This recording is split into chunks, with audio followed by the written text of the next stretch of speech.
have to start, and this is just landing on me to say, I have to start by saying, Eric, you honestly are one of the most intuitive and kind people I have met, and not even met in person, just online. But that even shows how deeply aware and empathetic that you are with the times that we have met online, in conversation, even those meetings that we had those quick check-ins that you made sure you were in tune to everybody's personal, wants and needs, and what we were going through at the moment. And in a world where that is so ridiculously important now more than ever, it mattered. And I just wanted to take the time. If I say nothing else today, I definitely had to say that. So thank you for having the courage and the heart to hold that space. You're welcome. That warms my heart. Oh, that's good. Let's get it started by, if you could tell everyone a little bit of the story behind why you do what you do. Oh, wow. Right for the jugular. uh, Look, I'll be very frank about my journey, which starts at childhood. And no, this is not to blame it on my parents. It's not therapy. Just that I found, much like what you were describing, we weren't doing enough to hold the space. Um, I don't necessarily mean kindness or empathy, but just general exchange of knowledge. Like, I'm confused. I don't know what you mean here. And people gently brushing me aside. Well, you should just know this. Or, you know what I mean. So just go along with it. And I'm like, no, I don't know what you mean. And I want to get into it. It's not a debate. It's, I'm at a loss. And so as a youth, um, I just found that what was really going on is people couldn't communicate effectively. And I don't think there was any ill will, I don't have any malice towards it, but it was something I personally wanted to stop. Because if I'm not clear communicating and I can see someone struggling, I would want to know, and I'd want to make sure it's clear, because once you're clear, the world opens up. Right, right. So as you stepped into this role in helping other people, I guess you have to start with, if you're going to be a communicator, especially those of us who are introverted in nature, Mm. how do you begin that journey of having people overcome their fear of just speaking in the first place? Hmm. Yeah, there's a couple of things going on there, because I think uh, one thing I want to debunk is that introverts have, maybe it's a bad rep. They're fearful, they don't speak up.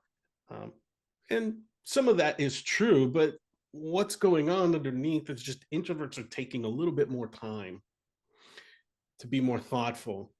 And yes, I think across the board, whether you're introvert, ambivert, extrovert, uh, fear of public speaking is universal. And so I don't want to lay it just at the feet of introverts. But when I talk about public speaking, I'm not talking about going on TEDx or big conference, because that has a level of fear all in of itself. And I think we can all experience that. But maybe at an introvert level, oftentimes it's the fear of failure or being misunderstood, much like what I was describing, what I saw in my youth. And so one of the three steps that I usually have, introverts and extroverts can take this too, is just know your stuff cold. Make Mm, Know your message, your content, whatever the thing is that you're going to present. Say, like in a team meeting, you're trying to convince them to go a certain way. Just know that like second nature. right. And there's the whole steps of practice in front of the mirror, record yourself, rehearse in front of a trusted friend. Uh, all that really is going to do is help you largely understand your tonality. Mhm. But I say for put that on pause and just talk like a robot. Know all of your stuff. If you sound like you're reading from a script, go for it. But if you can articulate the words and it makes sense as you're saying them out loud, that fear meter usually starts to drop. Oh, wow. I actually didn't even consider just doing it straightforward robotic as being the way to begin that, to acclimate yourself. I would normally think that sounding like that would be problematic and it would make the whole ordeal much less appealing for me to actually speak out. So that's interesting that you have that take and that's where you begin in order to progress in that. So I think that will kind of trigger a lot of people who are going to stop themselves short because that's where they show up and they're thinking that that's not enough. Yeah, no, that it's a fair point. Most people think, oh, I have to be like a theater actor. Like, It's yeah, like no. absolutely perfect on for first go. Yeah, Exactly. actors have to do cold reads too. Mm-hmm, And then True enters. mm-hmm. Hi, everybody. My name is True. Like it has to be awkward. Exactly that. That's exactly how it would go down. Okay, so for being fellow introverts, I feel as though we're inherently empathetic. And I think maybe that's a lot of where the hesitation stems from. Just like you said, we take a little bit more time, make sure we're fully aware, we're a little bit more connected in that sense. And there is a heart that's there that I feel as though we need present in order for us to effectively communicate. But do you think showing that type of compassion may be misconstrued as a weakness on our part and affect, how we actually get our message across when we go out to speak to people? I get asked this a lot, Mhm. but I want to ask you a question first. What are we use? How are we defining weakness in this I example? okay. I would say that just generally speaking, the weakness would be something that wasn't conventionally accepted by the extroverted norm, and something that introverts would have to actually work towards to appear or present themselves in a way that would be on the same level. And even level is probably not the word that I would like to use, but Mhm. you know what I mean? Like we have to appear not as awkward, more ready, more like the general population so we can move with the general population and not get left behind. Okay. See, I'm glad I asked Yeah. because that's not what I thought you were going to describe weakness. So what I Okay. think I'm hearing you describe is sort of putting on a front. Right. Oh, they're loud, therefore I have to be loud, or I have to be, assertive. I want to make sure I'm understanding that version that you've defined. Mhm. In a way, yeah. So Okay. if I were to take, admit that I am literally deep into not wanting to people in public. But knowing that I want to actually engage in that way, thinking that it is necessary to engage in that way, I feel as though there is, like you said, there is a front, like something facing forward to not appear as awkward as I actually am and not Mm. even lean into acknowledging that that part of me even exists. So, and I feel as though if I do go in that route and I let that peek through a little bit, then that's just going to derail the entire effort of trying to communicate. Yeah, so there's a couple of things going on here, and you're once you get to know me, I'm gonna challenge your definition. It doesn't mean your definition Yes, is wrong or right. I just want to make sure I know we're meeting in the same place. absolutely. Because when I think of weakness, at least in the way many people equate it to introvert, or to the word compassion, is that you're just going to let someone run over you. Mm, Oh, True. She got a flat tire today. So let's give her some grace. She can come to the meeting late. That makes sense. Like that's a sense of empathy where it logically makes sense. There's nothing you could do about it anyway.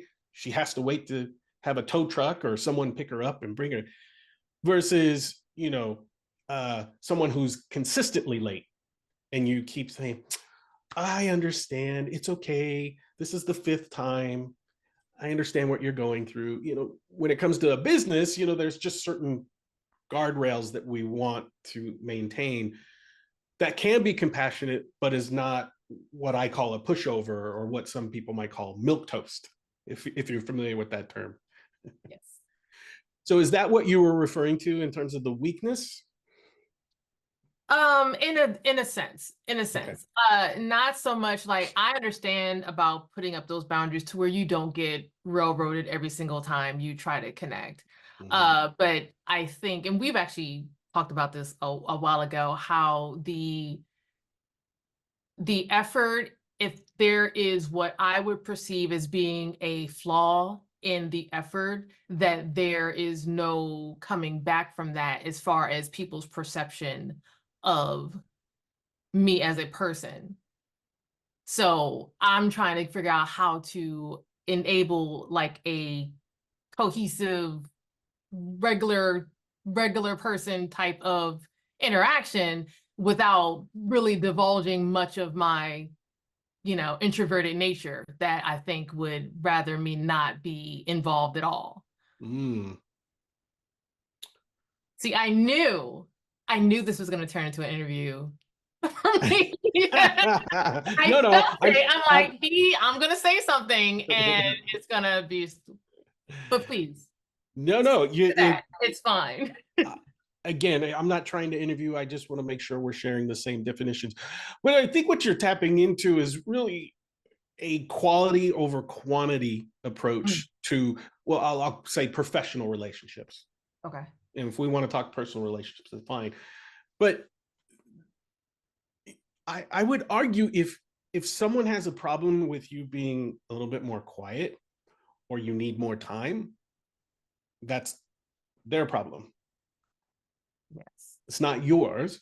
And what I mean by that is, let's assume there's no deadlines, or there's no looming deadlines in a workplace, or you're not a roadblocker. That's perfectly fine to slow down and be thoughtful, and maybe build a more quality relationship with that person. And so, to me, what what what I teach my clients is, be upfront with whomever you're communicating with. You don't have to say I'm an introvert, but you can say, hey, I tend to be a little bit more thoughtful. I listen more than I spout. I like to think it out rather than spout, as I like to say. Um, and sometimes you can use the written form to say, I heard what you said. I'm going to sit with this. I'm going to write that in an email. Once you've sat with that email, said person, reach out to me and let's have a conversation about it. And so that's where I think that you still have the power to be who you are, but you're still communicating outwardly, in a professional setting. Okay. Okay. So staying with the professional setting, if you're building the team, getting everything together, like how is it that you go about structuring that initially and maintaining that? So structuring a team, is that right? Or Yeah, for building and maintaining a professional team. okay, okay. As an introverted leader, okay, well, there's a couple of things you can do. Again, you first have to clarify to your team that you have a preference of communication. Again, unless you're comfortable saying, hey, I'm an introvert and I work this way, you don't have to lead with the introvert label. But setting that communication boundary, like to use the word that you used before, is setting a boundary. Well, what are your communication boundaries and preferences? The other thing, of course, is kind of an old adage, is empower people through delegation. Okay. And what I tell a lot of my introverts, for lack of better words, they're perfectionists. They want to take it all on. Mhm. And so we usually create a hell yes and a hell no list when it comes to team work streams. What are your hell yeses? What do you absolutely hell yes love to do? And what are your hell no's? Hell no, I am not gonna, work Mhm. in Notion all day. Or I'm not gonna work on Canva all day. Whatever, depending on what your hell yes and hell no is. If you can get to that list, then you start to know, who I can delegate to. Right. Now, within that, there's, one-on-ones, focus meetings, um, but you have to schedule downtime for yourself. And I don't mean downtime off of work, but reflection time. Like, oh, okay, so Davron was able to complete these 4 tasks, but he's stuck on number 5. Eric is doing really well over there, but I can see he's going to run into some issues. You just need that away time from your team to soak it all in and reflect. Mhm. Thanks. Going back to the list that you were saying, this yes and no list, do you think that is the way to go in order to initiate how you're heard with your team, being if they are all out there extroverted, loud, and you are the quiet one who needs to be reflective? Is that list a good way to start so everything is laid out? Because I could write all day and not talk to anybody. So please say yes, because that would be a perfect route for me to go. Yes. Yeah. Yeah. I find that writing down things is crucial anyway, just for thought process to understand, is what I'm about to say even clear? Does it even make sense to me?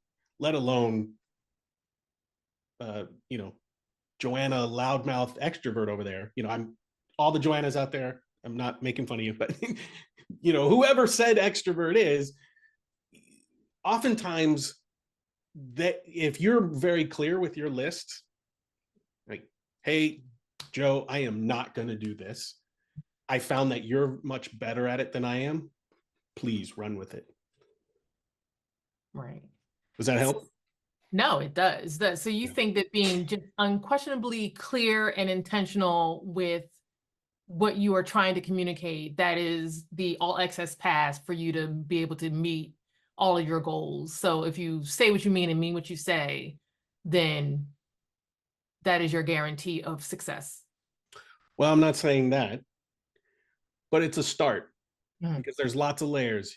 Like I said, you need to be assertive, but not an asshole.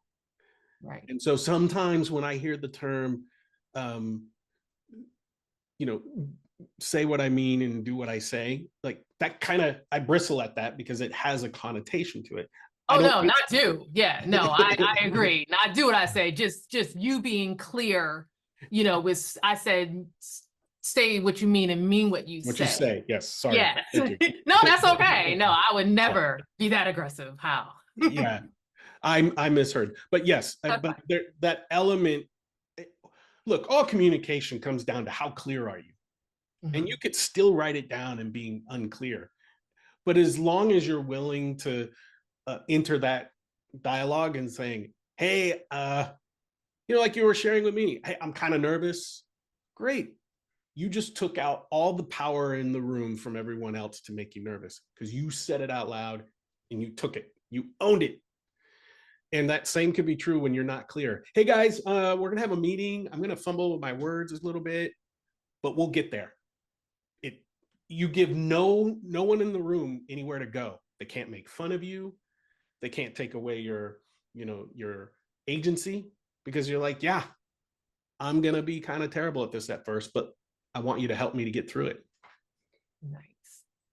Yeah, I may have tried that once going into a group setting and just immediately saying, "This is me," and hoping it actually did get pretty well received, so Yeah. I understand that holding on to your agency, that's really important. And I think we're in a space where that's more readily acknowledged and accepted. So shouldn't be afraid to hold back and not pronounce whatever you are and identify with that. So that's really good point. So when you've made your list, you've introduce yourself as introvert identifying. You've set up your boundaries. So in real time situations with your team, how would you suggest that someone handle those high stress situations where the energy might be a little bit more overwhelming than what we're used to? And just can you break down how to navigate that effectively? Excuse me. So there's a couple of things that I think of based on what you're describing. So it's in the moment and what it's getting heated, Mm, and say you as the leader, uh, maybe you're feeling it mhm, like somatically, like it's in your shoulders or your stomach is turning. right. Um, just own that and set a boundary for yourself. It could be mindfulness practices like breathing, stepping away are always crucial before you blurt something out. A lot of times that I found the most effective is I cannot make a decision on this right now. And Mhm, calling out like there's just too much back and forth. I'm overstimulated, whatever word you want to use, right. you have to call it out. And one of the things that I try to do is um, use a mental model of first principles. Because as a team, you're like trying to make all these complex decisions. Like, should we go into this market? Do we have the brand colors this way? Do I use mid journey for this thing? What? And everyone's getting sort of opinionated and oh, we need to do it this way and that way. You as the leader says, okay, everybody, stop. Let's come back to the very first principles. Why are we doing this? Who is this for? Why are these decisions important? Coming back to that, I don't want to say center, but it's really the first principle, coming back to the most basic of question. Mm, I've seen some of my clients, they like to go somewhere, meaning, oh, if I can fall back to the basic question or these basic principles without leaving the room or, getting into the yoga pose or breathing, because sometimes that's good, that feels uncomfortable to mm, people doing it in front of others. mm. You can just bring down the volume and come back to first principles. Okay. And how, so that's actually great. So there's definitely a balance with all of that. Do you feel as though that professional balance can, or versus the personal balance that you have with yourself as an introvert, does that fall into the same practices and actions in your professional setting? Like where is the parallels in the balance between those two, personal and professional? Oh, okay. So I see you're bringing in personal. Just a little bit. Well, that gets a little more difficult, Mm, particularly if you're with your partner, loved one, sibling, whatever that dynamic is. There is one thing that I've come to learn uh, as a person who has a wife mm, and who has her own professional career and struggles, and me being a coach. I think you can see where this is going. She mhm, comes home and wants to vent, and I'm trying to cautiously coach her and advise her, and she goes, "No, mhm. I just want to be heard." Right. And she's right. And so when I get into a personal scenario, I always ask the person in some form of fashion, "Do you want empathy or do you want advice?" Mhm, And that might feel a little clunky, but as someone's just kind of ramping up and getting excited and being frustrated, you go, okay, okay, uh, I, I don't know what to do with this information. Do you just want me to listen? And they're like, oh God, I'm sorry. I've been bitching this whole time, haven't I? And I was like, yeah, it's okay, but I'm trying to figure out what do you want to do with this? Do you want me to help you? And so there are ways of having that conversation without simply saying, well, do you want empathy or do you want advice? So, but that's the first principle, if you will, that I will go back to. mhm, Do they just want to vent or are they actually needing my help? Because so all too often, and this happens both introverts, extroverts, we start pouring ourselves into their story, and then it starts to take away their agency. Mm. And I see it all too often. And I turn to the other person, I go, is what Dan saying even helpful to you? And they're like, no, he just took my story and made it about him. And so I try to avoid those scenarios. Mhm. That's actually brings up something else for me. Being that you're talking about someone pouring themselves into the scenario that the person's speaking to them on, do you find, all right, I'm not even going to ask you if you find this. This is where I sit with this, and you're just going to tell me whether or not this is okay or if I need to extract myself a little bit. Me being an introvert and me being empathetic, the way that I meet people where they are when they have these conversations is to offer my perspective and quite often my lived experience in order to help connect. But you're saying that maybe that is not the approach to do, or maybe not to a full degree. Like, is there not a percentage, but you know what I mean? Like, do you start there in order for someone to recognize that you are coming to their level and you're trying to be understanding without commandeering the entire experience that they're going through and making it about yourself? Like, where is that cutoff point, I guess, is what I'm really trying to ask.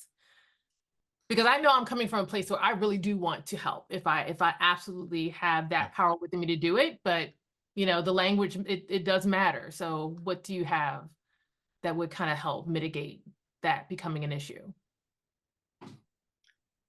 Well, I want to be fair. I wouldn't judge you as either like, don't do that, do this, good or bad. I just think of them as advantages and disadvantages. Mhm. So let's just put that out there. Um, Plus, I like you, so I'm not going to judge you. Thanks. I might call you out on something, but Right.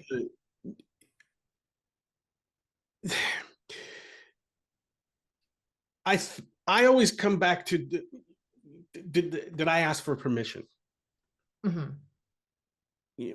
Like I said, if say you were going off, like you had some bad day, and you trust me enough to just I don't want to call it trauma dumping because that's a whole different thing, but just kind of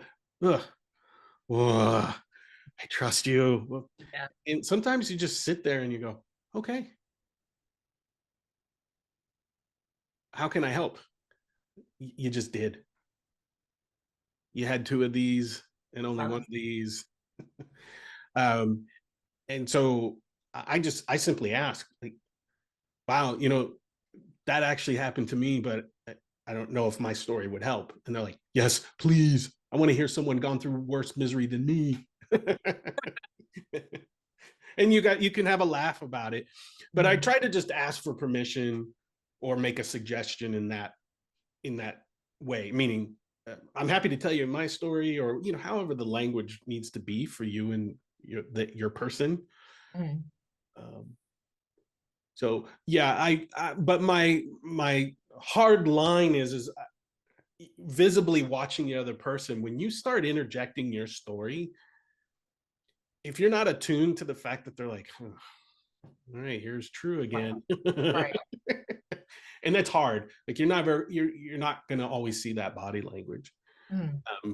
But I fall back to just asking for permission. No, that's smart.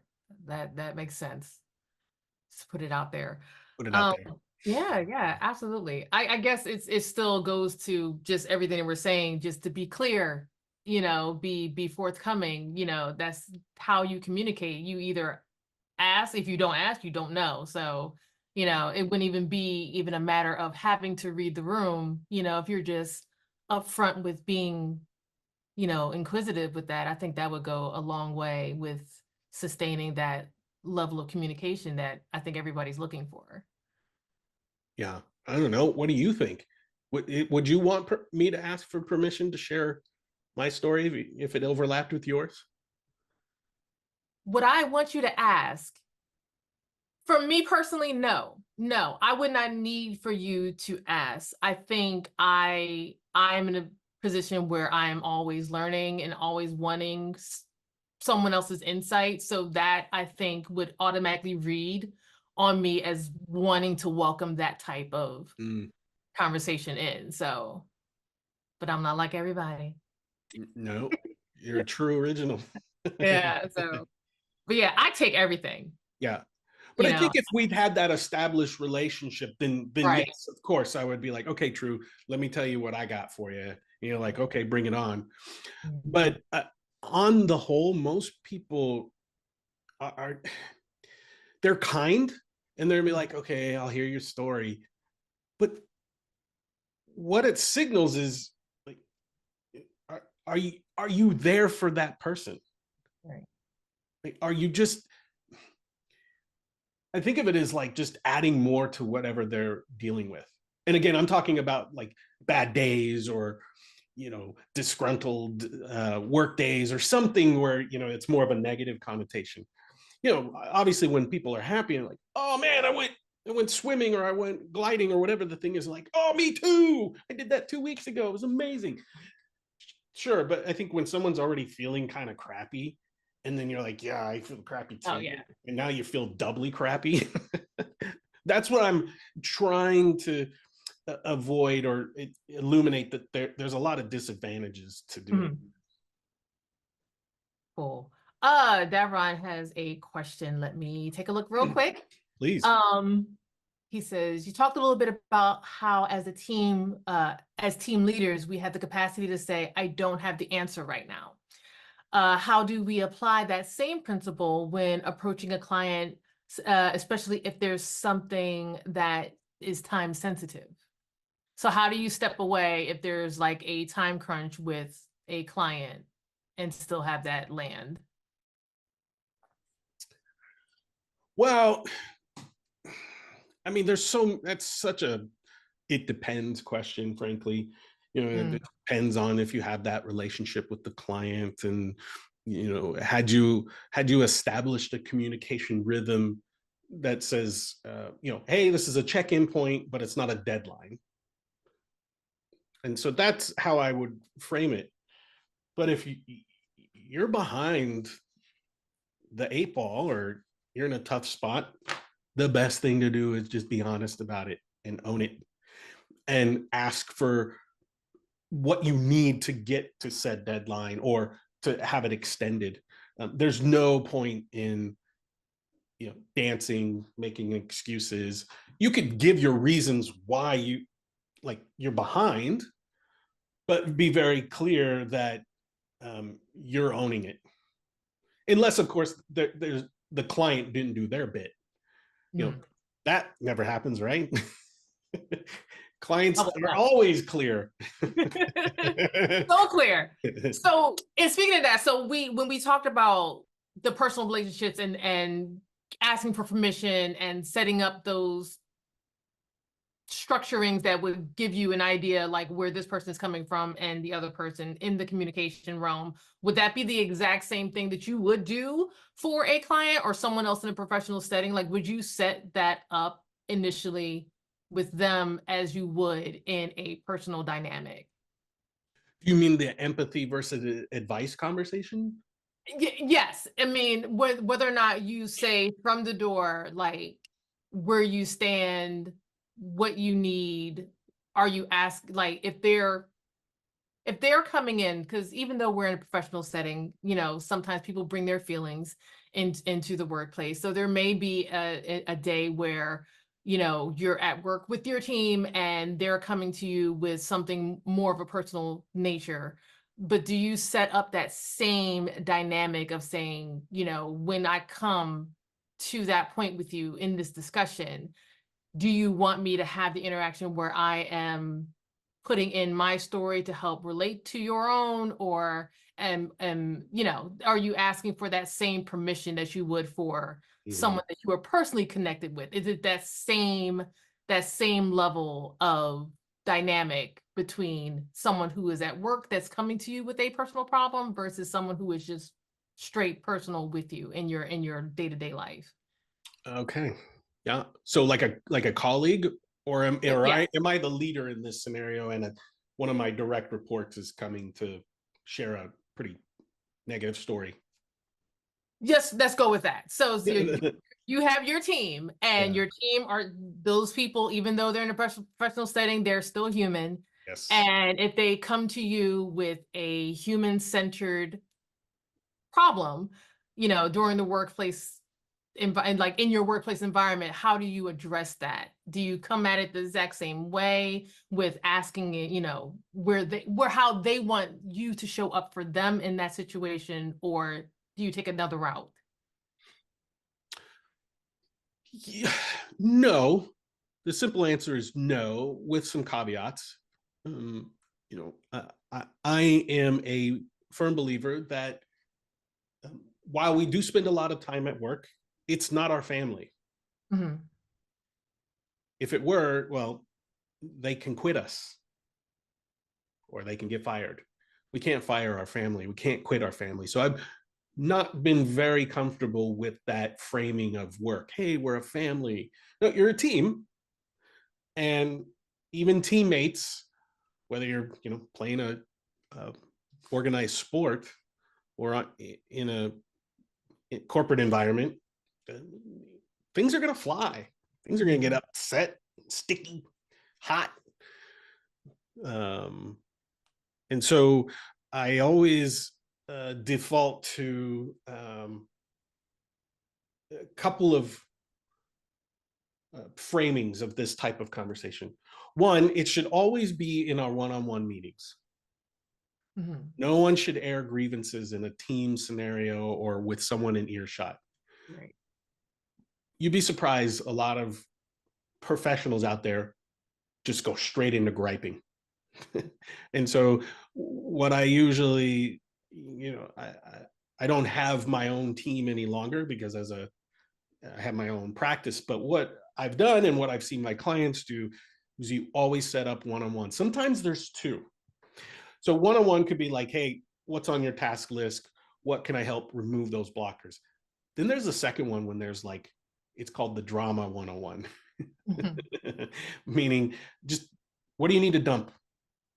Well, True keeps playing her music in her cubicle too loud, and I want to, get to work, or whatever the thing is. And I'm picking on you right now, Truth. So, or it could Yeah, be I don't me. feel targeted at all. It's fine. True could be like, Eric's always wearing that goofy shirt. Whatever the thing is, like Eric didn't turn his work on time, or he's not giving me enough updates. Okay, but if it's that's one thing. I think there's lots of strategies around workplace drama, but if you're asking if they're bringing sort of personal stuff, then you have to, it's in my philosophy, you have to be firm that I'm happy to share, but I also need to know, how is this going to impede your work? Mhm. And so there's really one question that I like to ask is, um, how might I help? Mhm. Because I have no answers, I have no solutions, and putting it back on them gives them onus, but it also forces them to be clear. Right. Oh, you know what, boss, you can't. And if they say, can we just dedicate 10 minutes on our one-on-ones that I can share this with you? Sure, great. But also understand that I cannot solve this for you. Right. And we risk, and I'll just add this, we risk uh, people, trying to think of the right word here, leveraging work as their therapy, their Okay. counsel. Mhm. And what I mean by that is, yes, depending on if you're remote or if you're in an office, but we've been so far from each other. We've been so remote that once you get in the office, you feel like, oh, I could just say everything, and we're cool to each other. And it's like, well, to a point. Mhm. And so there's no finite rule here. True. I think it's very nuanced, but as a leader, you should always be very clear. You know, I am not your therapist. You don't have to say those words, but there has to be some boundaries that you need to set. Of course, of course. No, I get it. Okay, we have actually another question came in from Heather. She says, what if someone doesn't understand what introversion is? Instead of seeking to understand, they sit in judgment of your ability to respond quickly or be social? And what are some tips to for that situation? That's an excellent question. So I get that. they don't want to take the time to truly understand what introversion is, and that results into some bad behavior on the other person's part. Is that what I'm to understand? Want to make sure I heard that correctly. Yes, she said yes. That is what she meant. Yeah, unfortunately, you're not going to solve for that. There's just bad actors out there, bad behavior, or just non-empathetic. And so I keep coming back to what I shared with you earlier, True. It's just, what are those boundaries? Mm. You don't have to, I don't think you need to wear the introvert badge of courage all the time. Like, hey, I'm introvert, so please don't talk to me right now. Right. And I'm being a little facetious about it, but sometimes you just say, oh, hey, I'm going to be a little awkward right now, and I want to listen. Tell me about you. I think that's just a healthier way to balance that interaction. Right. Thank you for that. Yeah. Because I was totally just gonna wear a big eye. Like the And scarlet letter. exactly. Just make sure it matches your outfit is fine. Uh Right. Some teal and All right, Davron had a question. He said, what resources or courses would you recommend for improving communication skills, including maybe some of your own sources? Yes, well, I certainly, coaching with me is a great step. I don't provide any courses, frankly, because I think there's some solid, you know, tips that arguably you could go on LinkedIn Learning. You could do some basic exercises from Susan Cain's book, Quiet, which is a book all about introversion, but it's done at a scientific level.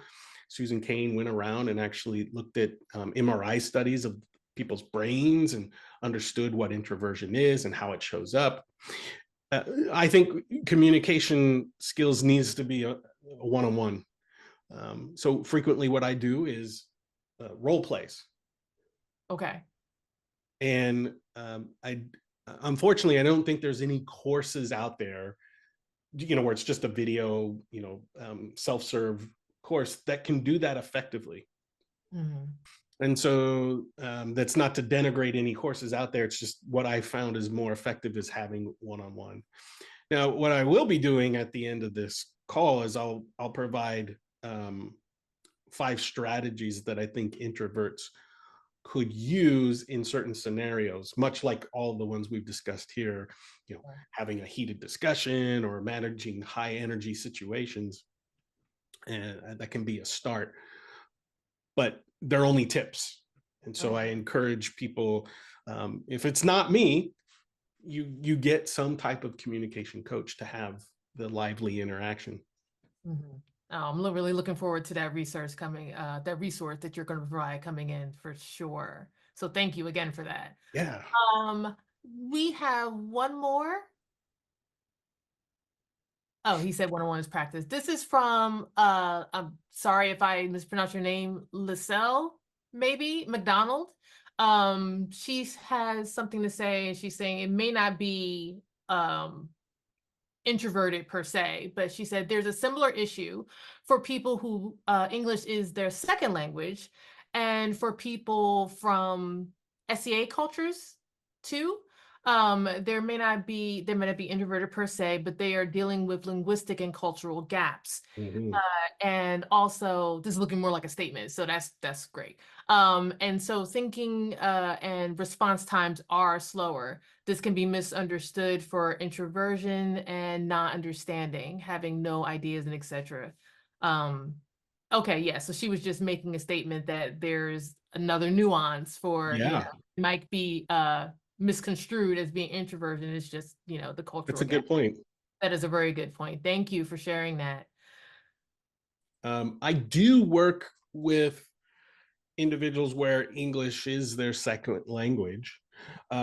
Just they happen to be introverted as well. And so, um, you know, always one of the best practices just learn the native language, or meaning, wherever the country you're in, where the dominant language is always going to be helpful. But I'm more interested, and what I found more effective with individuals where English is their second language is reading the body language, and keeping your tonality conversational, Hmm. even if it has to be robotic too.